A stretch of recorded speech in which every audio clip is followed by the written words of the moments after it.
يا حامل القرآن قد خصك الرحمن نحمده ونصلي على رسوله الكريم اما بعد فاعوذ بالله من الشيطان الرجيم بسم الله الرحمن الرحيم رب اشرح لي صدري ويسر لي امري واحلل عقدة من لساني يفقهوا قولي۔ اللہ سبحانہ وتعالیٰ نے ہمیں پیدا کیا اور ہماری ضرورت کی تمام چیزیں اس دنیا میں اتاری، اسی لیے ایک انسان اپنی زندگی کے پہلے دن سے لے کر بلکہ زندگی کے شروع ہونے سے بھی پہلے ماں کے پیٹ سے لے کر مرتے دم تک اپنا رزق پورا کرتا ہے۔ اس رزق میں صرف کھانا پینا نہیں بلکہ اور بھی بہت سی ضروریات۔ انسان کی کچھ ضروریات کھانے پینے سے تعلق رکھتی ہیں، کچھ اس کے جذبات کی ضروریات ہیں، کچھ اس کے ذہن کی ہیں، کچھ مادی ہیں، کچھ روحانی ہیں۔ اللہ سبحانہ وتعالیٰ نے ہر ضرورت جہاں پیدا کی وہاں ضرورت کو پورا کرنے کا انتظام بھی فرمایا۔ انہی ضروریات میں سے ایک ضرورت انسان کے لیے ساتھی کا ہونا یا ازدواجی تعلقات اور شوہر اور بیوی کے رشتے کا ہونا ہے۔ اللہ تعالیٰ نے جب آدم علیہ السلام کو پیدا کیا تو اس کے بعد سب سے پہلے ان کے لیے ان کی بیوی کو پیدا کیا، ایک کمپینین کو پیدا کیا، اور یہ ایک انسان کی بالکل ایک فطری ضرورت ہے۔ اللہ تعالیٰ نے ان کو گرل فرینڈ اور بوائے فرینڈ کی شکل میں پیدا نہیں کیا، صرف دو دوست نہیں بنایا، بلکہ ان کے درمیان شوہر اور بیوی کا رشتہ قائم کیا، اور اسی کے ساتھ وہ دنیا میں اترے۔ یعنی دنیا میں صرف آدم علیہ السلام نہیں اترے بلکہ ان کے ساتھ حوا بھی اتری، اور اس دن سے اللہ تعالیٰ نے دنیا میں پھر بہت سے لڑکے اور لڑکیاں پیدا کیے، اور پھر ان کے درمیان کس قسم کا تعلق ہونا چاہیے ہر شریعت میں اس کے متعلق واضح ہدایات دی گئی۔ دونوں کو ایک دوسرے کے لیے محبت اور رحمت کے رشتے میں باندھا گیا اور محبت اور رحمت کا ذریعہ بنایا گیا، جیسا کہ سورۃ الروم میں آتا ہے کہ اللہ تعالیٰ کی نشانیوں میں سے من آیاتہ ان خلق لکم من انفسکم ازواجا لتسکنوا الیہا، کہ اس کی نشانیوں میں سے ہے کہ اس نے تمہارے لیے جوڑے پیدا کیے تاکہ تم ان سے سکون پاؤ۔ تو شادی جو ہے یہ بیسیکلی اللہ سبحانہ وتعالیٰ نے انسان کے لیے باعث سکون بنائی، یعنی شادی کا اصل مقصد کیا ہے کہ ہسبینڈ وائف ایک دوسرے کے لیے باعث سکون ہو، اور وجعل بینکم مودۃ ورحمۃ، اور اس نے تمہارے درمیان محبت اور رحمت پیدا کری۔ اسی محبت اور رحمت کی وجہ سے انسان جوانی کے علاوہ بڑھاپے میں بھی ایک دوسرے کا بہترین مددگار ہوتا ہے، اور یہ دراصل مطلوب ہے کہ اس تعلق کے اندر ایک دوسرے کے لیے سکون بھی ہو، محبت بھی ہو، رحمت بھی ہو، ایک دوسرے کی کیئر بھی ہو، ایک دوسرے کی ضروریات کا احساس بھی ہو، اور ان کو پورا کرنے کے لیے انسان قربانی کرنے والا بھی ہو۔ اسی لیے ہم دیکھتے ہیں کہ ہمارے دین میں شوہر اور بیوی دونوں کے کچھ حقوق ہیں اور کچھ فرائض ہیں۔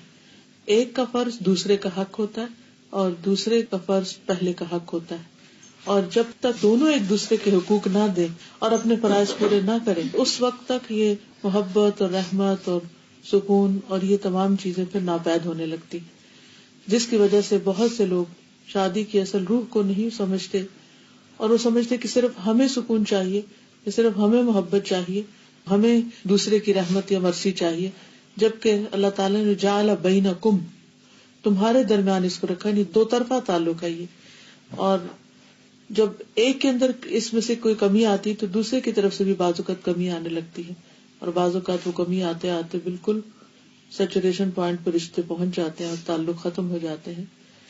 تو اس لیے بہت ضروری ہے کہ ہم شادی سے پہلے جہاں اور بہت طرح کی تیاریاں کرتے ہیں وہاں ان حقوق اور فرائض کی بھی یاد دہانی کر لیں۔ اصل میں یہ لیکچر جو میں دینے والی ہوں یہ سننا تو لڑکے اور لڑکی کو چاہیے، لیکن وہ دونوں اس وقت موجود نہیں ہیں، مگر ان کی وجہ سے ایک سبب پیدا ہو گیا کہ جو آلریڈی شادی کے رشتے میں پروئے ہوئے ہیں یا شادی کے رشتے میں پروئے جانے والے ہیں وہ یاد دہانی کر لیں کہ کیا وہ اپنے فرائض پورے کر رہے ہیں، کیونکہ ہر ایک کو ریمائنڈر چاہیے ہوتا ہے۔ سب سے پہلے عورتوں کی ذمہ داریوں کے اوپر بات کروں گی، پھر عورتوں کے حقوق پہ بات کروں گی۔ پہلی بات یہ ہے کہ اللہ تعالیٰ نے یہ جو حقوق اور فرائض رکھے ہیں ان کے بارے میں سوال بھی ہوگا، ان کا حساب بھی ہوگا، اور ان کے بارے میں جب پوچھ ہوگی تو انسان کی طرف سے اگر کوئی کمی بیشی ہوئی، کوئی کوتاہی ہوئی، تو جب تک دوسرا فریق معاف نہیں کرے گا اس کو، اس وقت تک وہ معاف نہیں ہوں گے۔ خواہ والدین اور بچوں کے بیچ میں حقوق اور فرائض ہوں، یا شوہر اور بیوی کے درمیان ہو، یا دو نیبرز کے درمیان ہو، یا کوئی بھی دو انسانوں کے درمیان. تو اس لیے یہ صرف جو کچھ اس وقت میں بتانے جا رہی ہوں محض کوئی انفارمیشن یا نالج نہیں، یہ چیزیں ہمارے اوپر ایک ذمہ داری کی حیثیت رکھتی ہیں، اور ہم سب کو اس کی روشنی میں اپنے آپ کو پرکھنا چاہیے، دیکھنا چاہیے کہ ہم کہاں پر کھڑے ہیں. کیونکہ دنیا میں ہم ہو سکتا ہے کہ کسی بھی اپنے زور کی وجہ سے دوسرے کا حق مار دیں یا حق نہ دیں. دونوں میں سے جو فریق کمزور ہوتا ہے وہ عام طور پر بعض اوقات وہ زیادتی بھی کر جاتا ہے. تو ایسی صورت میں ان تمام چیزوں سے بچنے کے لیے ضروری ہے کہ انسان ان فرائض کو اپنے رب کی خاطر ادا کرنے والا ہو، تاکہ وہاں پر سرخرو. بعض اوقات انسان کو اس کا حق نہیں ملتا، لیکن اس کو کنڈیشن نہ بنا لے کہ چونکہ میرا حق نہیں مل رہا اس لیے میں دوسرے کا حق نہیں دوں گا. اپنا حق لینے کی کوشش کرنی چاہیے، لیکن اس طریقے پر نہیں کہ انسان دوسرے کا حق نہ دے اور دوسرے پر ظلم ڈھانے لگے. تو آئیے ہم دیکھتے ہیں کہ ہمارے اوپر کیا فرائض عائد ہوتے ہیں، اور ان فرائض کو ادا کرنے یا ان حقوق کو ادا کرنے میں ہمارے لیے اللہ سبحانہ وتعالیٰ کے ہاں کیا کیا فائدے ہیں، اور دنیا میں بھی ہمیں اس سے کیا حاصل ہوتا ہے.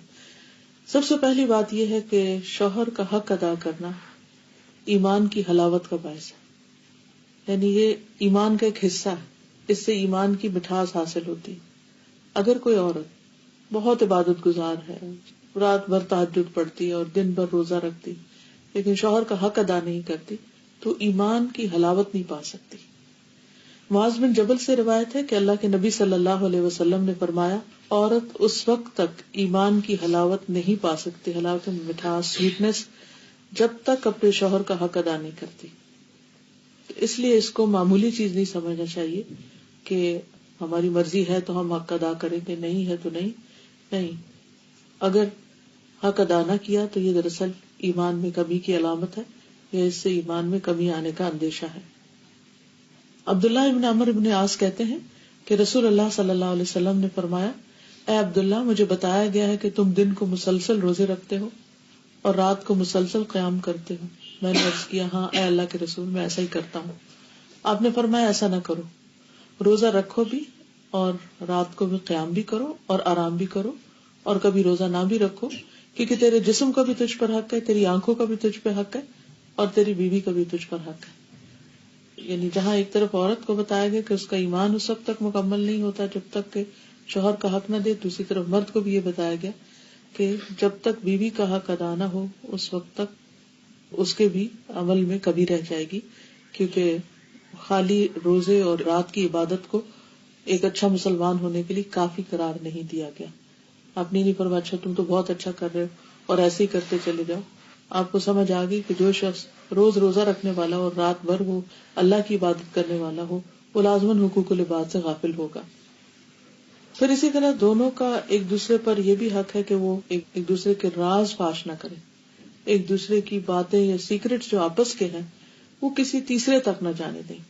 قرآن پاک میں آتا ہے کہ ہن لباس لکم وانتم لباس لہم، تم ان کا لباس ہو، وہ تمہارا لباس ہے.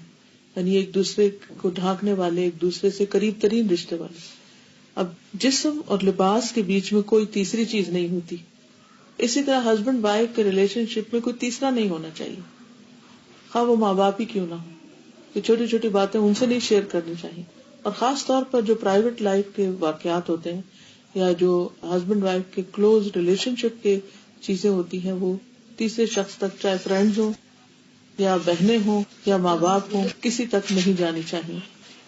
ابو سعید خدری کہتے ہیں رسول اللہ صلی اللہ علیہ وسلم نے فرمایا، قیامت کے دن اللہ کے نزدیک سب سے برا شخص وہ ہوگا جو اپنی بیوی کے پاس جائے اور بیوی اس کے پاس آئے اور پھر وہ اپنی بیوی کے راز کی باتیں لوگوں کو بتائے.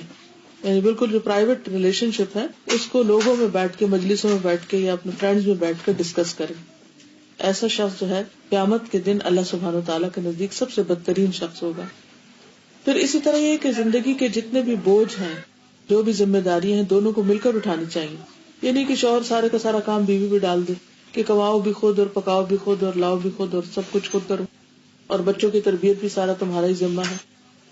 یہ بھی ایک بہت بڑی زیادتی کی بات ہے. اور اپنے فرض کو ادا نہ کرنا یہ بھی دراصل بیوی کے حقوق میں کمی کا باعث. اور اسی طرح اگر بیوی کوئی بھی ذمہ داری نہیں لیتی اور شوہر کی کوئی بھی ڈیمانڈ پوری نہیں کرتی تو یہ بھی دراصل ایک زیادتی کی بات ہے اور شوہر کے حق میں کمی کی. پھر اسی طرح بعض اوقات یہ بھی ہوتا ہے کہ جیسے اولاد کی تربیت ہے یا گھر میں لین دین ہے یا اور معاملات ہیں، وہ سارے کے سارے کسی ایک فریق پر آ جاتے. اور خاص طور پر ہمارے کلچر میں بعض اوقات یہ ساری عورتوں ہی کی ذمہ داریاں ڈال دی گئی کہ بچوں کو اسکول لینا بھی اور چھوڑنا بھی اور سودا سلف لانا بھی اور پکانا بھی اور سرو بھی کرنا اور خاندانوں کو بھی سنبھالنا اور باقی سارے کام بھی عورت کی ذمہ داری ہو گئے. تو اللہ سبحانہ وتعالیٰ نے یہ سب کچھ عورت کے اوپر نہیں ڈالا. اور پھر اگر بچوں کے اندر کوئی کمی بیشی ہے یا ان کی تعلیم میں اپس اینڈ ڈاؤن ہوتے ہیں تو اس میں بھی پھر عام طور پر عورت کو بلیم کر دیا جاتا ہے کہ تم نے خیال نہیں رکھا یا تم نے اپنی ذمہ داری پوری نہیں کی. حالانکہ حدیث میں آتا ہے کہ بہترین تحفہ جو والد اپنے بچوں کو دے سکتا ہے وہ اچھا اخلاق ہے، اچھا ادب. یعنی بہترین ادب سکھانا جو ہے وہ باپ کا بہترین تحفہ ہے. یعنی عام طور پر باپ دن رات کمانے میں لگے رہتے ہیں، وہ سمجھتے ہیں کہ اگر ہم زیادہ سے زیادہ بچوں کو کھلونے لا دیں گے یا ان کو آؤٹنگ پہ لے جائیں گے یا باہر کھانا کھلا دیں گے تو اس سے شاید ہمارے فرائض پورے ہو جائیں یا ان کو جو ٹائم دینے کا ہمارا ذمہ ہے وہ ادا ہو جائے. تو اس کے بارے میں یہ ہے کہ ان چیزوں سے صرف ذمہ داریاں پوری نہیں ہوتی، وہ اس سے آگے بڑھ کر ان کی دنیا اور آخرت کی فکر کرنے ہی سے ادا ہوگی. پھر خوشگوار تعلقات کے لیے بیوی کی ذمہ داری یہ ہے کہ وہ اپنے رب کے حق کے ساتھ ساتھ شوہر کا حق ادا کرے. رسول اللہ صلی اللہ علیہ وسلم نے فرمایا، اس ذات کی قسم جس کے ہاتھ میں میری جان ہے، عورت اس وقت تک رب کا حق ادا نہیں کر سکتی جب تک شوہر کا حق ادا نہ کرے. تو وہ رب کو خوش نہیں کر سکتی جب تک کہ شوہر کو خوش نہ کرے. عورت اگر پالان پر سوار ہو یا اونٹ پر بیٹھی ہوئی ہو اور اس کا شوہر اسے بلائے تب بھی اسے انکار نہیں کرنا چاہیے، اس کی بات ماننی چاہیے. پھر اسی طرح شوہر کی عزت اور احترام بھی ضروری ہے. یہ سمجھا جاتا ہے کہ شاید یہ صرف پاکستانی کلچر ہے، یہ ہمارے معاشرے میں ہے. ایسا نہیں ہے. ہمارے دین نے ہمیں یہ سکھایا ہے کہ ٹھیک ہے کہ دونوں ایک دوسرے کے ساتھی ہیں، ایک دوسرے کے لیے سکون کا باعث ہے، لیکن اللہ تعالیٰ نے مرد کو ایک درجہ اوپر رکھا ہے. قرآن پاک میں وَلِلرِّجَالِ عَلَيْهِنَّ درجہ کہہ کے یعنی دونوں کے حقوق ہیں، عورتوں کے بھی حقوق ہیں، مردوں کے بھی حقوق ہیں، لیکن مردوں کا ایک درجہ زیادہ رکھا تاکہ گھر کا انتظام اور جو زندگی کا ایک سفر ہے وہ بہترین طریقے سے آرگنائزڈ وے میں چلے. کیونکہ کوئی بھی آرگنائزیشن ایک ہیڈ کے بغیر نہیں چل سکتی، اور کسی بھی آرگنائزیشن میں اگر 2 لوگوں کو برابر کا ہیڈ بنا دیا جائے تو بھی کام نہیں چلتا. تو اس لیے مرد کا چونکہ ایک درجہ زیادہ ہے، اس لیے درجہ جہاں زیادہ ہوتا ہے وہاں رسپانسبلٹی بھی زیادہ ہوتی ہے اور وہاں پھر ایک حق بھی زیادہ ہوتا ہے اور وہاں رسپیکٹ بھی دینا ضروری ہوتا ہے. تو یہاں پر حضرت ابو ہریرہ کی روایت ہے، نبی اکرم صلی اللہ علیہ وسلم نے فرمایا، اگر میں اللہ کے علاوہ کسی دوسرے کو سجدہ کرنے کا حکم دیتا تو بیوی کو حکم دیتا کہ وہ شوہر کو سجدہ کرے. یعنی حکم دیا نہیں گیا، لیکن اس سے یہ پتا چلتا ہے کہ شوہر کا حق کتنا بڑا ہے. لیکن اس کا یہ مطلب نہیں ہے کہ وہ شوہر کی ہر الٹی سیدھی غلط بات سب مانتی رہے. اس میں جو ٹھیک ہوگا اس کو ماننا لازم ہے اور جو غلط ہے اس کو ماننا ضروری نہیں ہے. عبد الرحمن بن عوف کہتے ہیں کہ رسول اللہ صلی اللہ علیہ وسلم نے فرمایا، جو عورت 5 وقت نماز پڑھتی ہو، ماہ رمضان کے روزے رکھتی ہو، اپنی شرمگاہ کی حفاظت کرتی ہو، اپنے شوہر کی اطاعت کرتی ہو، اس سے کہا جائے گا کہ جنت کے جس دروازے سے چاہو داخل ہو جاؤ. لیکن یہ جو شوہر کی اطاعت کی بات ہے یہ معروف میں ہے، کیونکہ ایک عام اصول کی بات ہے کہ لا طاعۃ لمخلوق فی معصیۃ الخالق، کہ کسی مخلوق کی اطاعت جائز نہیں جہاں خالق کی نافرمانی ہو. یعنی جہاں اللہ تعالیٰ کی نافرمانی ہو رہی ہو وہاں پر شوہر کی فرما برداری ضروری نہیں ہے. پھر اسی طرح یہ ہے کہ عورت کے اوپر یہ بھی ذمہ داری عائد ہوتی ہے کہ وہ اپنے شوہر کی اطاعت کے ساتھ ساتھ اس کی خدمت بھی کرے. جس طرح شوہر گھر سے باہر سب کچھ کمانے کا ذمہ دار ہے تو اسی طرح عورت گھر میں آرام اور سکون فراہم کرنے کی بھی ذمہ دار ہے. حسین بن محسن سے روایت ہے کہ ان کی پھوپھی کسی کام سے رسول اللہ صلی اللہ علیہ وسلم کی خدمت میں حاضر ہوئی. آپ نے ان کا نام پوچھنے کے بعد فرمایا، کیا تم شادی شدہ ہو؟ اس نے عرض کیا، جی ہاں. پھر آپ نے دریافت کیا، تمہارا اپنے شوہر کے ساتھ کیسا رویہ؟ انہوں نے عرض کیا، میں نے کبھی ان کی اطاعت اور خدمت میں کسر نہیں چھوڑی سوائے اس چیز کے جو میرے بس میں نہ ہو. آپ نے فرمایا، دیکھ لو تمہارا اس کی نظر میں کیا مقام ہے، کیونکہ وہی تمہاری جنت اور وہی تمہاری جہنم ہے. یعنی ایک عورت کا اگر شوہر خوش ہے تو اس کے لیے جنت میں جانے کا راستہ ہموار ہو جاتا ہے اس سے. اور یہاں بھی آپ نے فرمایا وہی تمہاری جنت اور وہی تمہاری جہنم ہے. مطلب یہ ہے کہ اگر وہ تم سے خوش نہیں اور بجا طور پر ایک تو ہوتا نا ناروا کے مطالبے، ایسی چیزیں جو عورت کے بس میں ہی نہ ہو یا اس کے لیے پاسبل ہی نہ ہو، تو وہ تو الگ ہے. لیکن جہاں جان بوجھ کر وہ حق میں کبھی کرتی یا اس کو کچھ سمجھتی نہیں یا اس کے مقابلے میں دوسروں کو زیادہ اہمیت دیتی، تو یہ بات درست نہیں. تو آپ نے فرمایا وہی تمہاری جنت اور وہی تمہاری جہنم. پھر اسی طرح عورت کے اوپر یہ بھی لازم ہے کہ وہ اس طریقے پر رہے کہ شوہر دیکھے تو خوش ہو جائے. یعنی بیوی کا حال حلیہ، اس کا اٹھنا بیٹھنا، بات کرنے کا انداز، معاملہ کرنے کا انداز، یہ شوہر کے لیے ایک اٹریکشن کا باعث ہو. یہ بھی اس کے لیے اجر کی بات ہے. عبداللہ بن سلام کہتے ہیں رسول اللہ صلی اللہ علیہ وسلم نے فرمایا بہترین بیوی وہ ہے جس کی طرف تم دیکھو تو وہ تمہیں خوش کر دے، جب تم کسی بات کا حکم دو تو وہ بات پوری کر دے، اور تمہاری عدم موجودگی میں تمہارے مال اور اپنی ذات کی حفاظت کرے. یعنی اپنی شرم و حیا کی بھی حفاظت کرے اور گھر اور جو بھی اس کے کسٹڈی میں شوہر کا مال یا راز یا کوئی بھی چیز ہے ان سب کی بھی حفاظت کرنے والی ہو. پھر اسی طرح یہ ہے کہ بولنے میں اچھی ہو. رسول اللہ صلی اللہ علیہ وسلم نے فرمایا کنواری عورتوں سے نکاح کرو کہ وہ شیریں گفتار ہوتی، یعنی کہ ان کے بولنے میں مٹھاس ہوتی اور تھوڑی چیز پر جلد خوش ہو جاتی، یعنی شکر گزار ہوتی، کیونکہ زیادہ دنیا نہیں دیکھی ہوتی اور مطالبے بھی کم ہوتے. اس لیے خصوصی طور پر بیوی کی حیثیت سے جو خوبی بیان کی گئی وہ یہ کہ شوہر کے ساتھ بات کرنے میں بھی اچھی ہو اور بہت زیادہ مطالبے کرنے والی نہ ہو. پھر شوہر کے مال اور اپنے نفس کی حفاظت کرے. فالصالحات قانتات حافظات للغیب بما حفظ اللہ. نیک عورتیں وہ ہیں جو شوہروں کی فرما بردار ہیں اور ان کی غیر موجودگی میں اللہ کی حفاظت اور نگرانی میں ان کے حقوق کی حفاظت کرنے والی ہوں. یعنی صرف سامنے نہیں بلکہ ان کے پیچھے بھی ان کے حقوق کی حفاظت کرتی ہیں.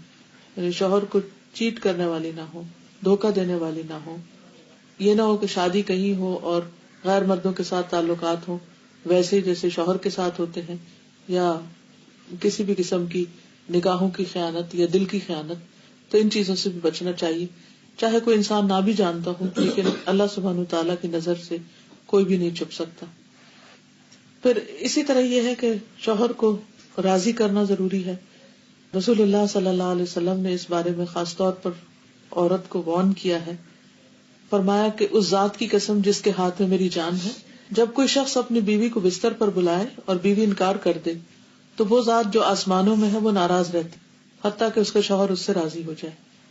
تو اس لیے شوہر کے خاص حق کے بارے میں یہاں پر بات کی گئی ہے، اور اس سے انکار کرنا نہ صرف یہ کہ شوہر کی ناراضگی، تعلقات کی خرابی، بلکہ اللہ سبحانہ وتعالیٰ کی ناراضگی کا سبب بھی بنتا ہے. اور یہی ایک بہت بنیادی وجہ بنتی ہے بعض اوقات شوہر کو جب گھر میں سکون نہیں ملتا تو پھر وہ باہر تلاش کرنے لگتا ہے. پھر اسی طرح ابو ہریرہ کہتے ہیں کہ عرض کیا گیا، یعنی رسول اللہ صلی اللہ علیہ وسلم سے پوچھا گیا کہ یہ بتائیے کہ بہترین عورت کون سی ہے.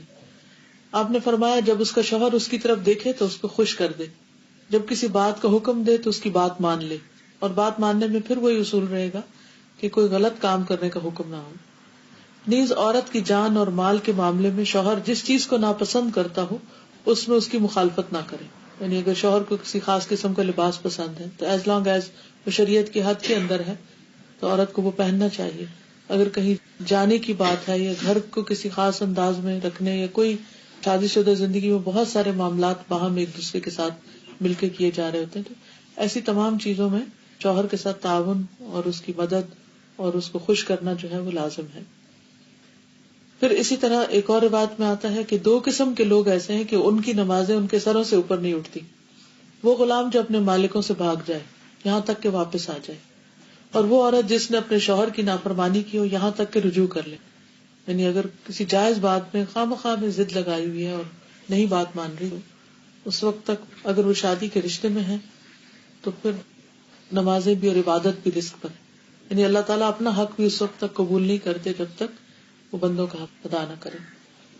پھر اسی طرح آپ دیکھیے کہ عورت کو یہ بھی کہا گیا کہ وہ شوہر کی اجازت کے بغیر نفلی عبادت نہ کرے، یعنی نفلی روزے رکھنے یا نفل پڑھنا وغیرہ. حدیث میں آتا ہے کہ عورت کے لیے اپنے شوہر کی موجودگی میں اس کی اجازت کے بغیر نفلی روزہ رکھنا جائز نہیں، اور نہ ہی اپنے شوہر کی اجازت کے بغیر کسی مرد کو گھر میں آنے کی اجازت دی، کیونکہ اس سے بھی شکوک و شبہات پیدا ہوتے ہیں. پھر اسی طرح شوہر کے مال میں سے اس کی مرضی کے بغیر تحفہ یا صدقہ نہ کرے، کیونکہ کمانے والا مرد ہے، یا تو عورت کا اپنا ذاتی مال یعنی اگر پیرنٹ سے ملا ہے یا انہیرٹ کیا ہے یا وہ خود کماتی ہے تو اس میں تو اپنی مرضی سے جو بھی وہ کرنا چاہے. لیکن اگر شوہر کی طرف سے کچھ ملا ہوا ہے تو اس میں اس سے مشورہ کرنا اور اس کی اجازت لینا ضروری ہے، کیونکہ اصل مالک بہرحال شوہر ہے. اور بہت دفعہ گھروں میں جھگڑے اس وجہ سے پڑ جاتے ہیں کیونکہ ہسبینڈ جو ہے وہ بیوی کو اجازت نہیں دیتا، اور بیوی اپنی مرضی سے اپنے میکے کو یا کسی اور کو کچھ دینا چاہتی ہے، اور ان معاملات میں اختلاف بعض اوقات گھر کی بنیادیں ڈھیلی کر دیتا ہے. سوال ہی پیدا ہوتا ہے کہ اتنی ساری چیزیں کیوں بتائی جا رہی ہیں کہ عورت ایسا نہ کرے، ایسا نہ کرے، ایسا نہ کرے، تاکہ ان تمام چیزوں سے بچا جا سکے جس سے گھریلو جھگڑے پیدا ہوتے ہیں. اور گھر کا جھگڑا جو ہے یا گھر کا فساد جو ہے وہ صرف دو لوگوں کو متاثر نہیں کرتا، وہ دو خاندانوں کو متاثر کرتا اور پھر آنے والی نسلوں کو بھی. تو اس لیے اس معاملے میں بہت کیئرفل ہونے کی ضرورت ہے. پھر اسی طرح یہ ہے کہ شوہر کی اجازت کے بغیر نامحرموں سے گفتگو سے بھی بچنا چاہیے. حضرت علی بن ابی طالب سے روایت ہے کہ رسول اللہ صلی اللہ علیہ وسلم نے خاوند کی اجازت کے بغیر عورتوں سے ان کے گھروں میں گفتگو سے منع کیا. اگر شوہر کو یہ بات پسند نہیں کہ عورت کسی مرد سے بات کرے تو عورت کو نہیں کرنی چاہیے. شوہر کا ایمان بڑھانے میں مدد دینی چاہیے. صوبان کہتے ہیں کہ جب یہ آیت نازل ہوئی کہ جو لوگ سونا اور چاندی جمع کر کے رکھتے ہیں اور اسے اللہ کی راہ میں خرچ نہیں کرتے، تو وہ کہتے ہیں کہ اس وقت ہم لوگ رسول اللہ صلی اللہ علیہ وسلم کے ساتھ کسی سفر میں شریک تھے. تو ان کے صحابہ میں سے کسی نے پوچھا کہ سونا اور چاندی کے متعلق تو حکم نازل ہونا تھا، وہ ہو گیا، اب اگر ہمیں یہ پتہ چل جائے کہ بہترین مال کون سا ہے سونے چاندی کے علاوہ تو ہم وہی رکھ لیں گے. یعنی سونا چاندی جمع کرنے کی تو یہاں ممانعت آئی ہے، اور خاص طور پر جب اس کی زکوٰۃ نہ دی جائے. تو اگر کوئی اس سے بہتر اور چیز ہے تو پھر ہم اس کی طرف توجہ کریں. تو آپ نے فرمایا سب سے افضل مال ذکر کرنے والی زبان، شکر کرنے والا دل اور ایمان والی بیوی.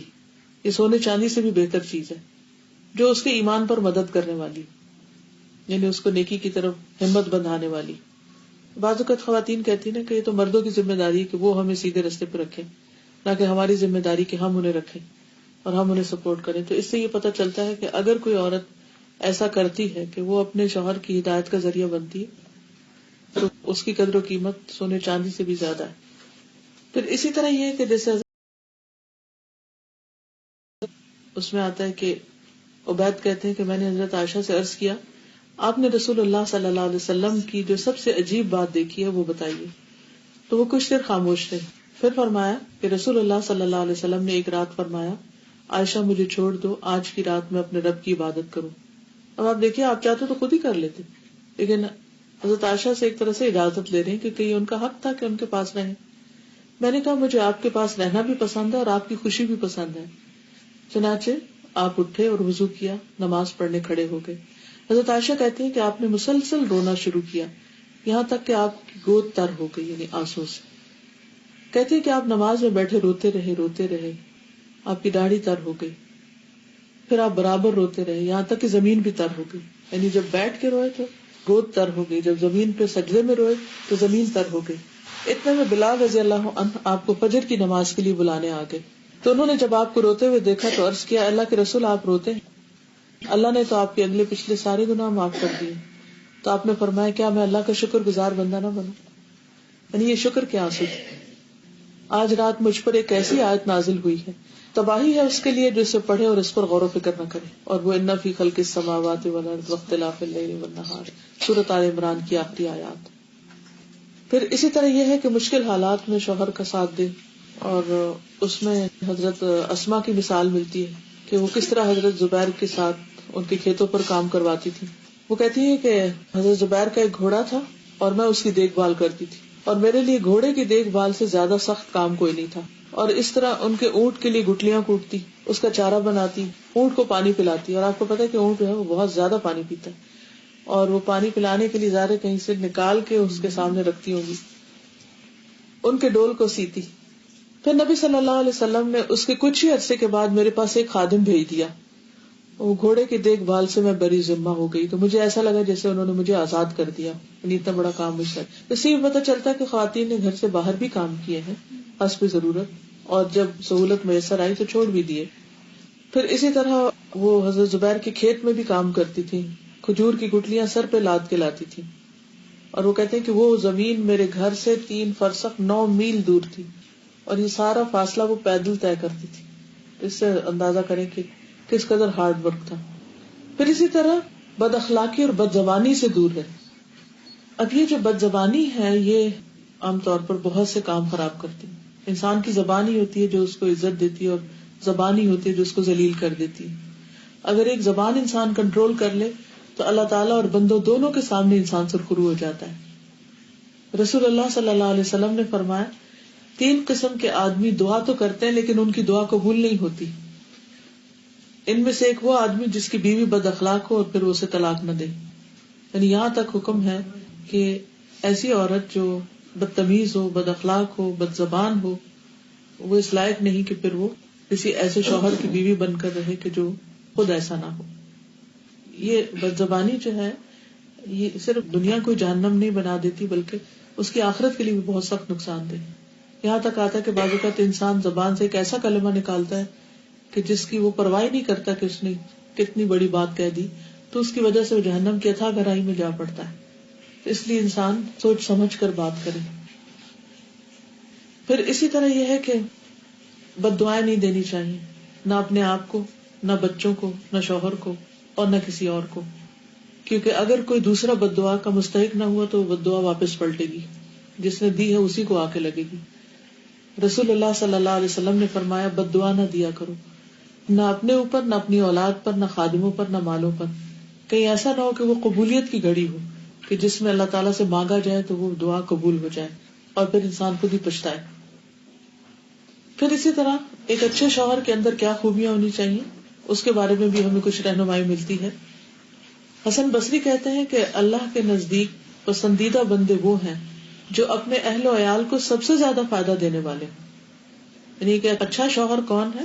جو سب سے زیادہ اپنی بیوی بچوں کا خیال رکھنے والا، کیونکہ یہ اس کی ذمہ داری ہے، یہ اس کے فرائض میں شامل ہے. اگر وہ ان کو اگنور کر دے گا تو پھر کوئی اور انہیں کہاں سے پوچھے. اب ایک باپ جب فوت ہو جاتا ہے، بچے یتیم ہو جاتے ہیں، تو ساری سوسائٹی کی ذمہ داری بنتی ہے کہ وہ ان کے ساتھ حسن سلوک کرے. لیکن کچھ بچے ایسے بھی ہوتے ہیں کہ جن کے باپ سر پہ ہوتے ہوئے بھی وہ یتیم ہوتے ہیں، نہ ان کو محبت دیتے ہیں، نہ ان کی ضروریات پوری کرتے ہیں، اور نہ ان کو ادب تمیز سکھاتے ہیں. تو ایسا شوہر جو گھر والوں سے غافل ہو کر خواہ پوری دنیا کی خدمت کرتا رہے، وہ اپنا فرض ادا نہیں کر رہا. پھر اسی طرح بیوی سے اچھے اخلاق سے پیش آنا شوہر کی ذمہ داری ہے. رسول اللہ صلی اللہ علیہ وسلم نے فرمایا ایمان کے لحاظ سے کامل مومن وہ ہے جو اخلاق میں سب سے اچھا ہے، اس کا ایمان کمپلیٹ ہے جس کا اخلاق اچھا ہے. اور تم میں سے بہتر شخص وہ ہے جو اپنی بیویوں کے لیے بہتر ہو. رسول اللہ صلی اللہ علیہ وسلم نے خود بھی کبھی کسی خادم کو نہیں مارا تھا، کسی عورت کو کبھی نہیں مارا تھا. پھر اسی طرح آپ نے اوروں کو بھی مارنے سے منع کیا. ابو ہریرہ کہتے ہیں کہ نبی صلی اللہ علیہ وسلم نے فرمایا جو شخص اللہ اور یوم آخرت پر ایمان رکھتا ہے اسے کوئی معاملہ درپیش ہو تو بھلائی کی بات کرے یا خاموش رہے. یعنی کوئی بھی مسئلہ ہو تو اچھی بات کرے یا پھر نہ کرے. لوگوں میں تمہیں عورتوں کے بارے میں بھلائی کی وصیت کرتا ہوں کیونکہ وہ پسلی سے پیدا کی گئی، اور پسلی میں بھی سب سے زیادہ ٹیڑھا اس کا اوپر کا حصہ ہوتا ہے. اگر تم اسے سیدھا کرنا چاہو گے تو اسے توڑ ڈالو گے، اور اگر اسے چھوڑ دو گے تو وہ ٹیڑھی رہے گی. اس لیے میں تمہیں عورتوں کے بارے میں اچھے سلوک کی وصیت کرتا ہوں. اس کا مطلب یہ ہے کہ مردوں کو اس چیز سے منع کیا گیا کہ وہ سختی کے ساتھ عورتوں کی اصلاح کریں، اور سختی کے ساتھ ان کی اگر کچھ ایسی عادات ہیں جو ان کو ناپسند ہے وہ اس کو سیدھا کرنے کی کوشش کریں، جیسی وہ ہیں اسی بنیاد پر ان کو قبول کریں. اچھا، ٹیڑھے سے مراد یہ نہیں کہ عورتوں کے اندر کوئی خرابی کی بات ہو رہی ہے، مطلب اس سے یہ کہ ان کا اپنا ایک خاص مزاج ہے اور مردوں کا اپنا مزاج ہے. اگر کوئی مرد عورتوں کے ساتھ ایسا معاملہ کرتا ہے جسے کسی مرد کے ساتھ کیا جاتا ہے، جسے وہ اپنے آفس میں یا آفس بوائے کے ساتھ کر رہا ہے تو وہ گھر میں بیوی کے ساتھ وہ نہیں کر سکتا. وہ وہاں پر تو وہ چیز چلے گی لیکن بیوی کے ساتھ یہ نہیں چل سکتی. پھر اسی طرح بیوی کو کھلانا پلانا مرد کی ذمہ داری ہے. ارباز بن ساریہ کہتے ہیں کہ رسول اللہ صلی اللہ علیہ وسلم نے فرمایا آدمی جب اپنی بیوی کو پانی پلاتا ہے تو اسے اجر دیا جاتا ہے. وہ کہتا ہے کہ یہ حدیث سن کر میں اٹھا اور اپنی بیوی کو پانی پلایا اور جو سنا تھا اسے بتایا بھی. یعنی کھانا تو کھانا لیکن پانی پلانے کا بھی ثواب ہے. ہمارے یہاں عام طور پر یہ بیوی کا فرض سمجھا جاتا ہے کہ وہ شوہر جہاں بیٹھا ہو پانی لا کے ساتھ رکھتی رہے, حالانکہ شوہر کی بھی ذمہ داری ہے کہ وہ بیوی کو پانی پلائے. پھر اسی طرح نبی اکرم صلی اللہ علیہ وسلم سے سوال کیا گیا بیوی کا خاوند پر کیا حق ہے. آپ نے فرمایا جب تو خود کھائے تو اسے بھی کھلائے, جیسا خود کھاتے وہی کھلاؤ. یہ نہیں کہ خود دوستوں کے ساتھ روز باہر کہیں چلا جائے اور بیوی انتظار میں بیٹھی رہے. اور جب تو پہنے تو اسے بھی پہنائے, عید وغیرہ پر یا کسی بھی خاص اوکیزن پر اپنے لیے کپڑے لے رہے ہیں تو ساتھ ہی اس کے بھی لوگ.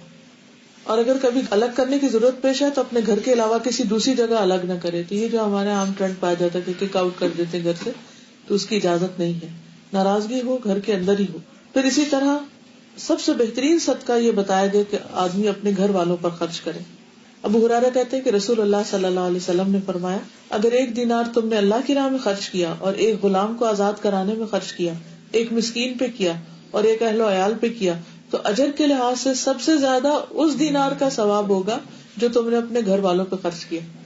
عام طور پر ہم سمجھتے ہیں کہ غریبوں فقیروں کو دینے سے زیادہ ثواب ہوگا, اور اگر بیوی کی ضرورت پوری کی تو اس کا کیا فائدہ. نہیں, یہ غلط فہمی ہے. سب سے زیادہ فائدہ اس پیسے کا ہے جو گھر میں لگتا ہے. ہاں یہ ہے کہ وہ بنیادی ضروریات پوری کرنے کے بعد پھر انسان باہر لگائے, یہ نہیں کہ پھر سارے کا سارا گھر ہی رکھ لے. پھر اسی طرح یہ ہے کہ رسول اللہ صلی اللہ علیہ وسلم نے یہ بھی فرمایا آدمی کو ہلاک کرنے کے لیے اتنا گناہ ہی کافی ہے کہ جس کا خرچ اس کے ذمے ہے اسے خرچ نہ دے. یعنی بیوی بچوں کو کچھ نہ دے, صرف بہن بھائیوں کو دیتا رہے یا خاندان میں اوروں کو دیتا رہے. پھر یہ بھی فرمایا مسلمان مرد کو کہ کوئی مومن کسی مومن عورت سے بغض نہ رکھے, یعنی دل میں گرج نہیں ہونی چاہیے بیوی کے خلاف. اگر اس کی ایک عادت اس کو ناپسند ہوگی تو کوئی دوسری پسند بھی ہوگی. تو اچھی چیزوں کو سامنے رکھا جائے نہ کہ ناپسندیدہ عادتوں کو. کوئی بھی انسان پرفیکٹ نہیں ہے, اس کی ایک عادت اچھی لگے گی دوسری نہیں لگے گی تو عیب نہیں چلو. صرف دوسروں کے اندر کبھی کوتاہی مت دیکھو, ان کے اچھی چیزوں کو دیکھو. پھر حضرت عائشہ سے پوچھا گیا کہ حضور صلی اللہ علیہ وسلم اپنے گھر میں کیا کیا کرتے تھے, تو کہنے لگی آپ گھر کے کام کاج میں مصروف ہوتے تھے. اب جب نماز کا وقت ہوتا تو نماز کے لیے اٹھ کھڑے ہوتے تھے. آپ اللہ کے رسول تھے. تمام انسانوں میں اور تمام مسلمانوں میں اور تمام پیغمبروں میں آپ کا درجہ بڑا ہے, لیکن جب وہ اپنے گھر میں ہوتے تو گھر کے کام کرتے تھے. یعنی جس جگہ پر ہوتے اس کے مطابق دوسروں کی ہیلپ کرتے. آج آپ دیکھیں خواتین بھی اپنے گھر کے کام کو کچھ کام نہیں سمجھتی یا اس کو ایک حقیر چیز سمجھتی. گھر کے کام میں بھی عظمت ہے, اس میں کوئی برائی نہیں, اور اس بات میں کوئی فخر نہیں کہ انسان یہ کہ میں نے کوئی کام نہیں کیا کبھی. جب اللہ کے رسول صلی اللہ علیہ وسلم اپنا ڈول سی لیتے تھے, اپنے جوتے کو مرمت کر لیتے, اپنے کپڑے کو سی لیتے, تو پھر کسی کے لیے بھی اس میں کوئی آر نہیں. عام طور پہ یہ بھی دیکھا گیا ہے کہ جب مرد کوئی کام گھر میں اگر بیوی کی تھوڑی سی ہیلپ کرا دیتا ہے کہ بچے کو بھی اٹھا لے تو لوگ اس کو مائنڈ کرتے کہ میرا تو کبھی کوئی کام نہیں کیا, بیوی کی تم بھاگ بھاگ کے کام کر رہے. تو اس طرح کے تانے بھی نہیں دینے چاہیے, بلکہ شکر کرنا چاہیے, خوش ہونا چاہیے کہ وہ اپنے گھر میں دلچسپی لے رہا ہے اور گھر کی فضا کو خوشگوار بنایا. پھر اسی طرح یہ ہے کہ بیوی کے ساتھ دل لگی کرنا, ہنسنا کھیلنا اور مزاح کرنا, یہ بھی ثواب کا کام ہے. عقبہ بن عامر کہتے ہیں کہ میں نے رسول اللہ صلی اللہ علیہ وسلم کو یہ فرماتے ہوئے سنا کہ جائز لاہ میں 3 چیزیں آتی ہیں. انسان کا اپنی بیوی کے ساتھ دل لگی میں مصروف ہونا, اپنے گھوڑے کی دیکھ بھال کرنا, تیر اندازی کرنا. یہ چیزیں جو ہیں یہ ایک طرح سے بہت ریلیجس کام نہیں ہے, لیکن یہ بھی عبادت کے کام ہیں اور ان پر پوچھ لیں. پھر اسی طرح بیوی کے ساتھ ہنسی مذاق کرنا, کھیلنا. جیسے جابر کو کہا کہ تم نے کس سے شادی کی, کنواری سے یا شوہر دیدہ سے, تو کہا کہ میں نے شوہر دیدہ سے کی. آپ نے فرمایا کسی کنواری سے کیوں نہیں کی کہ تم اس کے ساتھ کھیلتے ہو, تمہارے ساتھ کھیلتی. اور خود نبی صلی اللہ علیہ وسلم نے ایک موقع پر حضرت عائشہ کے ساتھ دوڑ لگائی تھی, پھر اس میں حضرت عائشہ آگے نکل گئی, پھر کچھ عرصے کے بعد دوبارہ لگائی تو اس میں حضور صلی اللہ علیہ وسلم آگے نکل گئے. پھر اسی طرح یہ ہے کہ بیوی کی فرمائشیں بھی پوری کرنی چاہیے. رسول اللہ صلی اللہ علیہ وسلم نرم دل آدمی تھے. حضرت عائشہ جب بھی آپ سے کسی چیز کی فرمائش کرتی تو آپ اسے پورا کر دیتے. اور آپ کو یاد ہوگا کہ جب حضور صلی اللہ علیہ وسلم حج کر کے واپس جا رہے تھے, جو واپس مدینہ کی طرف لوٹ رہے تھے اور اپنے اپنے علاقوں میں, اب سب تیار ہیں, جا رہا ہے قافلہ, اور آپ کو پتا حج کے بعد کتنا انسان تھک جاتا ہے کہ دل چاہتا فوراً گھر چلے. تو اتنے حضرت عائشہ نے کہا کہ آپ سب نے حج اور عمرہ دونوں کیا اور میں نے صرف حج کیا, مجھے بھی عمرہ کرنا ہے. تو ان کی فرمائش پر نبی صلی اللہ علیہ وسلم نے ان کے بھائی عبد الرحمان کو ان کے ساتھ بھیجا اور تنیم سے جا کے احرام باندھ کے, جہاں سے مسجد عائشہ جس کو بولتے ہیں, وہاں سے لے جا کے عمرہ کروایا. اور آپ اتنی دیر میں سب کے ساتھ انتظار کرتے رہے. جب وہ عمرے سے فارغ ہوئی, وہ ایک خاتون عمرے سے فارغ ہوئی, تو آپ ان کو لے کر واپس مدینہ گئے. اس سے اندازہ لگائیں کہ ایک بیوی کا کیا مقام ہو سکتا ہے. پھر اسی طرح بیوی کو وقتاً فوقتاً تحفے تحائف بھی دینے چاہیے. مقدام کہتے ہیں کہ میں نے حضرت عائشہ سے پوچھا کیا نبی صلی اللہ علیہ وسلم دیہات میں جاتے تھے؟ انہوں نے فرمایا ہاں, وہ ان ٹیلوں تک جاتے تھے. ایک مرتبہ آپ نے کسی دیہات جنگل میں جانے کا ارادہ کیا تو صدقہ کے جانوروں میں ایک قاصد کو بھیجا. اس میں سے مجھے ایک ایسی اونٹنی عطا فرمائی جس پر ابھی تک کسی نے سواری نہیں کی تھی, بالکل اسٹرانگ فریش. پھر مجھ سے فرمایا عائشہ, اللہ سے ڈرنا, نرمی کرنا اپنے اوپر لازم کر لو, کیونکہ نرمی جس چیز میں ہوتی ہے اسے باعث زینت بناتی ہے, اور جس چیز سے بھی کھینچی جاتی ہے اسے بدنما اور عیبدار کر دے. تو اب دیکھیں کہ انہوں نے حضرت عائشہ کو الگ سواری کا انتظام کر کے دیے. تو اس سے یہ پتہ چلتا ہے کہ بیوی کے لیے الگ گاڑی کا انتظام کیا جا سکتا ہے, اور اچھے والے ماڈل کی, اگر وہ افورڈ کر سکتا ہوتا ہے. کیونکہ انہوں نے کہا کہ ایسی اونٹنی تھی جس پر کبھی کسی نے سواری نہیں کی تھی, مطلب بالکل برانڈ نیو, 0 میٹر. پھر اگر بیوی جو ہے وہ دین کے راستے میں کچھ سستی کرے نماز روزے میں, تو اس کی مدد کرنی چاہیے, اس کو جگانا چاہیے. آپ نے فرمایا کہ اللہ رحم کرے اس مرد پر جو رات کو اٹھے, نفل ادا کرے, اپنی بیوی کو جگائے کہ وہ بھی نفل پڑھے. اگر بیوی اٹھنے میں سستی کرے تو اس کے چہرے میں پانی چھڑک کر اسے جگائے. اور اسی طرح اللہ رحم کرے اس عورت پر جو خود اٹھے اور پھر شوہر کو بھی جگائے. اور اگر شوہر سستی کرے تو پانی چھڑک کر, ڈینجرس, لیکن جو کرے اس پر رحمت آئے گی. پھر اسی طرح یہ ہے کہ بیوی کو مارنے سے منع کیا گیا. بیوی کے رشتہ داروں اور سہیلیوں سے حسن سلوک. حضرت خدیجہ کی بہن حالہ ایک دفعہ آئی تو حضور صلی اللہ علیہ وسلم بہت ہی خوش ہوئے, اور ان کو حضرت خدیجہ بہت یاد آئی. تو فرمایا کہ اللہ یہ تو حالہ ہے, یعنی ان کا آنا اور آؤٹ لک ایسا لگا کہ جیسے حضرت خدیجہ آ گئی. تو حضرت عائشہ کہتی مجھے یہ دیکھ کر بہت رشک آیا. میں نے عرض کیا آپ قریش کی بوڑھی عورتوں میں سے ایک بھاری گالوں والی عورت کو یاد کرتے ہیں, لمبی مدت ہوئی وہ انتقال کر چکی, اللہ نے آپ کو اس سے بہتر بیوی عطا کی. تو بہرحال جب آپ کوئی بکری وغیرہ ذبح کرتے یا کوئی چیز آپ کے پاس لائی جاتی تو آپ فرماتے فلاں کو دے آؤ, فلاں عورت کو دے آؤ, وہ فلاں خدیجہ کی سہیلی تھی, فلاں کو دے آؤ, وہ خدیجہ سے محبت کرتی تھی. صرف زندگی میں نہیں بلکہ ان کے فوت ہونے کے بعد بھی ان کو یاد کرتے اور ان کی دوستوں کے ساتھ حسن سلوک کرتے. یہ تھی چند باتیں اس مختصر وقت میں یاد دہانی کی. اللہ تعالیٰ سے دعا ہے کہ وہ ہمیں عمل کی توفیق عطا فرمائے.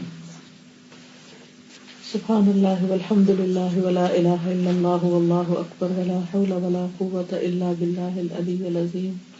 اللہم صلی علی محمد وعلی آل محمد کما صلیت علی ابراہیم وعلی آل ابراہیم انک حمید مجید. اللہم بارک علی محمد وعلی آل محمد کما بارکت علی ابراہیم وعلی آل ابراہیم انک حمید مجید. ربنا آتنا فی الدنیا حسنة وفی الآخرة حسنة وقنا عذاب النار. ربنا لا تؤاخذنا ان نسینا او اخطأنا. ربنا ولا تحمل علينا إصرا كما حملته على الذين من قبلنا. ربنا ولا تحملنا ما لا طاقة لنا به واعف عنا واغفر لنا وارحمنا أنت مولانا فانصرنا على القوم الكافرين. ربنا هب لنا من أزواجنا وذرياتنا قرة أعين واجعلنا للمتقين إماما. يا حي يا قيوم برحمتك نستغيث. لا إله إلا الله وحده لا شريك له له الملك وله الحمد وهو على كل شيء قدير. لا حول ولا قوة إلا بالله. لا إله إلا الله لا نعبد إلا إياه له النعمة وله الفضل وله الثناء الحسن. لا إله إلا الله مخلصين له الدين ولو كره الكافرون. یا حی یا قیوم برحمتک استغیث. یا رب العالمین جو کچھ پڑھا ہے ہمیں اس پر عمل کی توفیق عطا فرما. اللہ ہمیں ان کاموں کی توفیق دے جن سے تو راضی ہو جائے. ہمیں ان چیزوں کو چھوڑنے کی توفیق دے جن سے تو ناراض ہو یا رب العالمین. ہمیں ایسے کاموں کی توفیق دے جن کہ ہم تیری محبت کے قابل ہو سکیں. یا اللہ تو ہمیں اپنی محبت عطا کر دے. اللہ تو ہمیں ایمان عطا کر دے اور ہر روز ہمارے ایمان میں اضافہ فرما دے. یا رب العالمین اس گھر پر اپنی خیر و برکت نازل فرما اور اس شادی کو بہترین کامیاب شادی بنا, ان کو ایک مثالی جوڑا بنا. یا اللہ حاضرہ کا اس گھر میں آنا خیر و برکت کا باعث ہو اور ان کے لیے, ان کی نسلوں کے لیے, ان کے آئندہ جنریشن کے لیے خیر و بھلائی کا ذریعہ ہو. یا رب العالمین تو ہم سب کے اولادوں کو, ہمارے شوہروں کو ہماری آنکھوں کی ٹھنڈک بنا. یا رب العالمین ہمیں اپنے والدین کے لیے صدقہ جاریہ بنا. اللہ ان پر اپنی رحمت نازل فرما. رب ارحمہما کما ربیانی صغیرا. اللہ ہماری اولادوں کو ہماری آنکھوں کی ٹھنڈک بنا. یا اللہ تو سب کو ہدایت عطا فرما اور ہم سب کو ایسے کاموں کی توفیق عطا کر کہ جس سے ہمیں سکون حاصل ہو اور ہماری موت آسان ہو اور ہماری قبر روشن ہو اور ہمیں جنت الفردوس میں ٹھکانہ عطا ہو. اللہ تمام بیماروں کو صحت دے, سب دکھی لوگوں کے دکھ دور فرما. جن کی شادی نہیں ہوئی انہیں بہترین ازواج عطا فرما. ربنا تقبل منا انك انت السميع العليم وتب علينا انك انت التواب الرحيم. وصلی اللہ تعالی علی خیر خلقہ محمد وعلی آلہ واصحابہ واہل بیتہ اجمعین برحمتک یا ارحم الراحمین.